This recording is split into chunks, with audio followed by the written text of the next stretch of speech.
ಸರಿನಮ್ಮ, ಇನ್ನು ನಾನು ನಿನಗೆ ಬಲವಂತ ಮಾಡೋದಿಲ್ಲ. ನಿನಗೆ ಹೇಗೆ ಬೇಕೋ ಹಾಗೆ ಮಾಡು. ಆದರೆ ಒಂದು ನೆನಪಿರಲಿ, ಈ ಆಸ್ತಿ ಎಲ್ಲ ನಿಂದೆ, ನಾನು ಬರೀ ನೋಡ್ಕೊಳ್ಳೋದಷ್ಟೇ.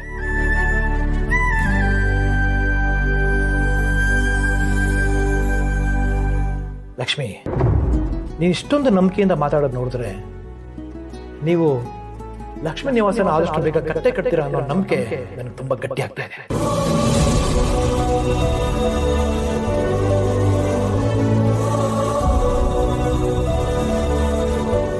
ಶ್ರೀನಿವಾಸ್, ನನ್ನ ತಂಗಿ ಆಸೆನ ಆದಷ್ಟು ಬೇಗ ಪೂರೈಸಿ. ಖಂಡಿತ ಮಾಡ್ತೀನಿ. ಅವಳ ಖುಷಿ ಮುಂದೆ ನನಗೆ ಬೇರೆ ಏನೂ ಇಲ್ಲ. ಕಟ್ಟಿಸ್ತೀನಿ. ಮಾವ, ನೀವು ಇಂಥ ತಂಗಿನ ಪಡೆಯೋಕೆ ಪುಣ್ಯ ಮಾಡಿದ್ದೀರಾ ಅನ್ಸುತ್ತೆ. ಈಗಿನ ಕಾಲದಲ್ಲಿ ಆಸ್ತಿಗೋಸ್ಕರ ಏನೇನೆಲ್ಲ ಮಾಡ್ತಾರೆ, ಆದ್ರೆ ಲಕ್ಷ್ಮಿ ಅಮ್ಮ ಇಷ್ಟು ಆಸ್ತಿನ ಬೇಡ ಅಂತ ಹೇಳ್ತಿದ್ದಾರೆ. ಎಷ್ಟು ಗ್ರೇಟ್ ಅಲ್ವಾ?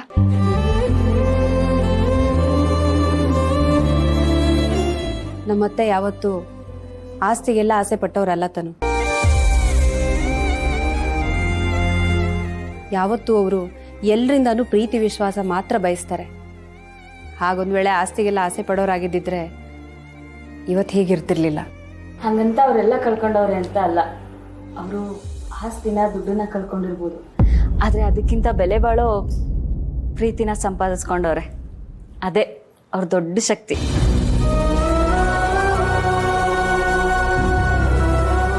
ಸರಿನಮ್ಮ, ನಿನಗೆ ಈ ಆಸ್ತಿನೆಲ್ಲ ಬೇಡ ಅಂತ ಹೇಳೋ ಅಧಿಕಾರ ಈಗ ಇದೆ. ಆದರೆ ಈಗ ನಾನು ಕೊಡೋದನ್ನ ಬೇಡ ಅನ್ನೋದಕ್ಕೆ ಯಾವ ಅಧಿಕಾರನೂ ಇಲ್ಲ.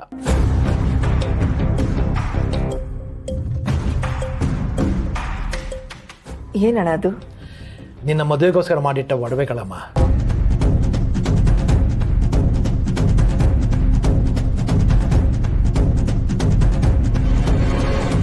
ನಿನಗೆ ಮದುವೆ ಮಾಡಿದಾಗ ನಾನೇ ಮುಂದೆ ನಿಂತು ಆ ಒಡವೆನೆಲ್ಲ ನಿನಗೆ ಹಾಕಿ ಮದುವೆ ಮಾಡಿಕೊಡ್ಬೇಕು ಅಂತ ತುಂಬ ಆಸೆ ಪಟ್ಟಿದ್ದೆ. ಆದರೆ ಮದುವೆ ಬೇರೆ ರೀತಿ ಆಗೋಯ್ತು. ಆ ಒಡವೆಗಳನ್ನೆಲ್ಲ ಹಾಗೆ ಇಟ್ಟಿದ್ದೆಮ್ಮ. ಈಗ ಈ ಒಡವೆಗಳೆಲ್ಲ ನಿನಗೆ ಸೇರ್ಬೇಕಾಯ್ತು, ತಗೊಳ್ಳಬೇಕು.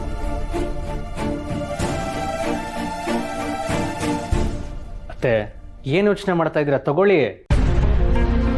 ನೋಡಿ, ಇದನ್ನ ನೀವು ತಗೊಳ್ಳಿಲ್ಲ ಅಂದ್ರೆ ಅಪ್ಪಂಗೆ ಮಾತ್ರ ಅಲ್ಲ, ನನಗೂ ಬೇಜಾರಾಗುತ್ತೆ. ಮಾವ, ನೀವಾದ್ರೂ ಹೇಳಿ.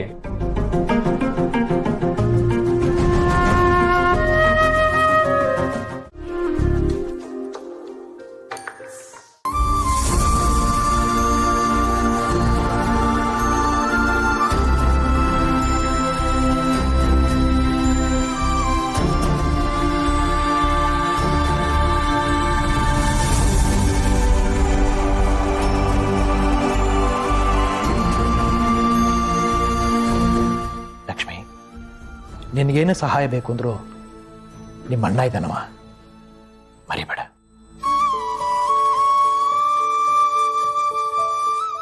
ಅಣ್ಣ, ನಿನ್ನನ್ನು ಮರ್ತಿದ್ದೆ ಸಹ ನಾನೇ ಇರೋದಿಲ್ಲ.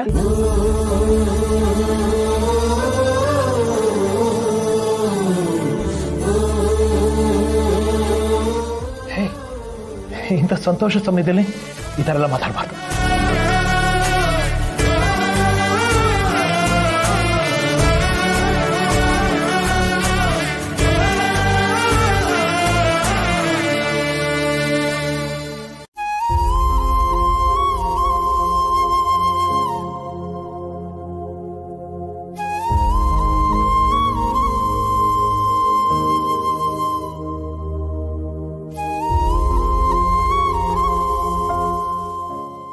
ತಗೊಳ್ಳಿಮ್ಮ, ಇದು ನಿನಗೆ.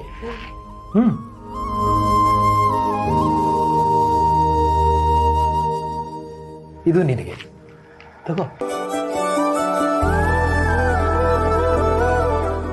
ಇವತ್ತು ನೀವೆಲ್ಲ ನಮ್ಮ ಮನೆಗೆ ಬಂದಿದ್ದು ತುಂಬ ಖುಷಿ ಆಯಿತು.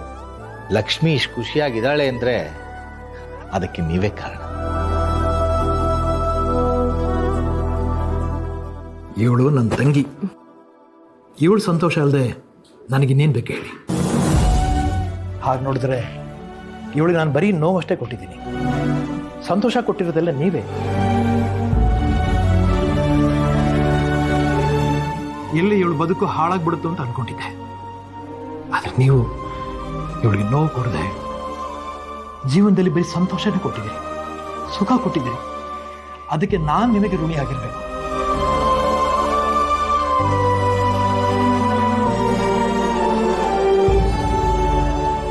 ಲಕ್ಷ್ಮಿ, ಕೂತ್ಕೋ.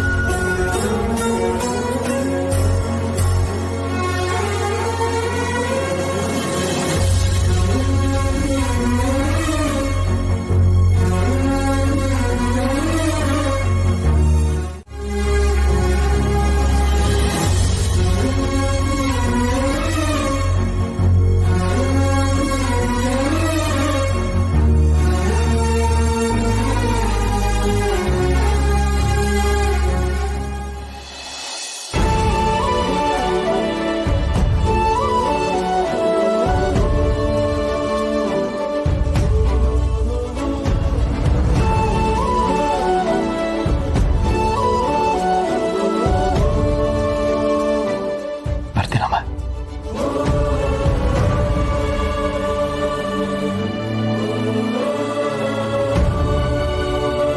ಹುಷಾರು ವಿಶ್ವ, ಸರಿಯತ್ತೆ. ಹುಷಾರುತ್ತಾನೆ.